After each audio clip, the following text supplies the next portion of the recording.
In Act 2, the play starts and the boys have already left the house.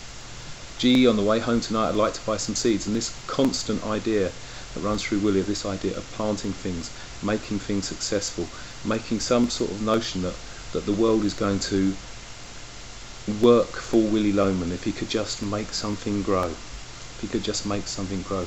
And I think this works away well with the opposite quote that he often talks about, that we've often seen, that the woods are burning, the woods are burning, the destructive forces are at the gate, and he's the only one that notices, nobody else can see that it's all going to go horribly wrong. When he goes and sees Howard, it's all about that tape recorder. And of course the tape recorder isn't there for just a little bit of an effect. It's there because of course the tape recorder represents technology. The tape recorder represents all this idea that there are these great things out there being made. But of course Willie is on the receiving end of this technology, and every so often the technology breaks. Nothing lasts for long. The cars don't work, the refrigerator doesn't work. You know, they don't make his cheese properly anymore. They stick it in a tube. You know, who wants that kind of cheese? He wants ordinary cheese. He wants cheese that he knows and loves, that he's had for years. He goes to Howard, and of course Howard doesn't really want to see him. In fact, he says, pull yourself together. I don't want you to represent us. He says, go and ask your sons for the money. He won't give them anything. In fact, he tells him, bring your valises in, the days are numbered. And he goes and walks off, having lost his job, lost everything he stood for, lost his dream in many ways, because his dream was to be the great salesman that could walk into any town, lift up his phone, and he'd be able to go and see anybody. This great story looks like it's over. He goes to visit Charlie, and he bumps into Bernard. And Bernard asks that key question, what happened in Boston, Willie?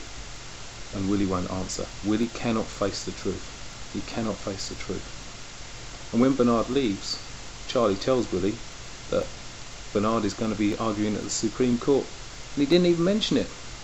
Charlie gives him some money and offers him a job. And Charlie asks a really important question, why must everybody like you?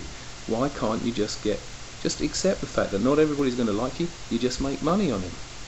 You know, when his pants are on, he earns some money. That's the most important thing. And then we switch scenes, and we switch to Happy and Biff, and of course the whole point is that Miller doesn't show us two interview scenes because we've seen one, so the other one is reported to us. And Biff's interview scene goes just as badly as Willie's. Happy is busily trying to chat up women. He's trying to put on a show, the champagne cocktails and all the rest of it. It's all surface. None of it's particularly edifying to see. And Biff comes to the realisation. He says, I realise what a ridiculous lie my whole life has been. And he says, I took the fountain pen. I took the fountain pen. Why did he take the fountain pen? Well, because that's what Biff does. He's a kleptomaniac. He takes things that aren't his. He doesn't have any responsibilities, and he's irresponsible. He's unable to stand up and make a stand and be a proper adult. When he tries to tell his dad, he says, Dad, you're not letting me tell you what I want to tell you. And then we get the flashback, and the flashback's really important, isn't it? Because the flashback is the core to the scene. Because before the moment in Boston, Willie Loman is the greatest man in the world to Biff, and afterwards he's a fake and a phony. And the moment is of course the discovery that his mother isn't the only woman in Willie Loman's life, that Willie Loman has been cheating and lying.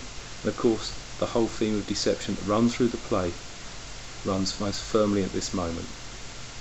And we finally realise that this primal scene between father and son is really the moment at which everything breaks down. The dream does not work. Willie, of course, tries to tough it out. Biff, of course, crumbles. And it could be argued that, of course, Biff needs to get over this. He can't spend his whole life blaming Willie Loman. He hasn't got a little pass through the rest of life because he had trouble with his father back when he was 16. But it is at this moment that everything breaks down for them. And remember, of course, that these men end up leaving their father ranting and raving in a toilet to be picked up by a waiter and sent home.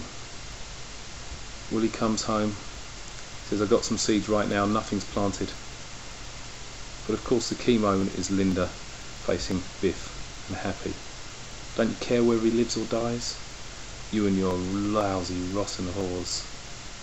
And they try at this moment to have a whole conversation, to get it out in the open, because that's what Biff really wants. He wants to get it out in the open, but he can't. It never quite works. Willy Loman doesn't quite understand. Biff says to Willy, "Pop, I'm a dime a dozen, and so are you." And Willy Loman utters maybe one of the greatest heroic lines in the whole of the play, where he says, "I am Willy Loman. I count. I deserve to be treated and respected properly." At that moment he is heroic.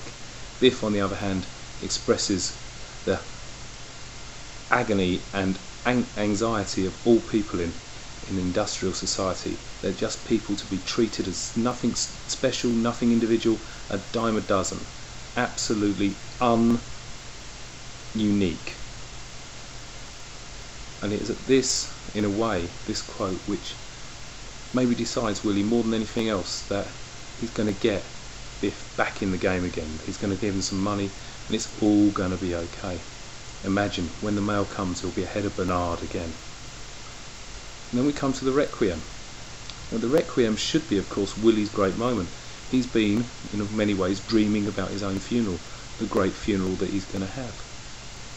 But of course, nobody comes. Why didn't anybody come, Linda says. Why didn't he come?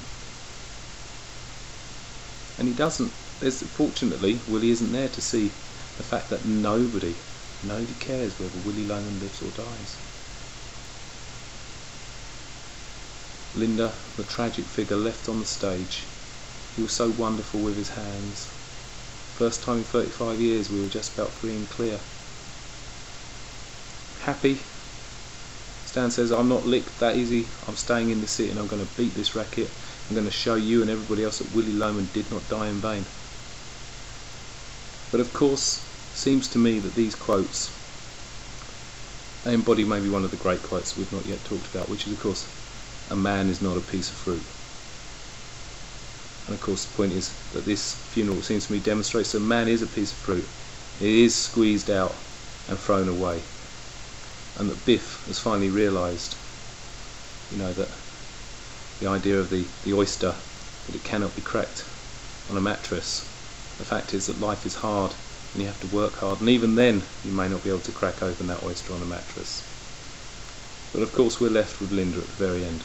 "Why did you do it, Willy? I made the last payment on the house today. Today, dear, and there'll be nobody home. We're free. We're free." What a tragic way to end the play.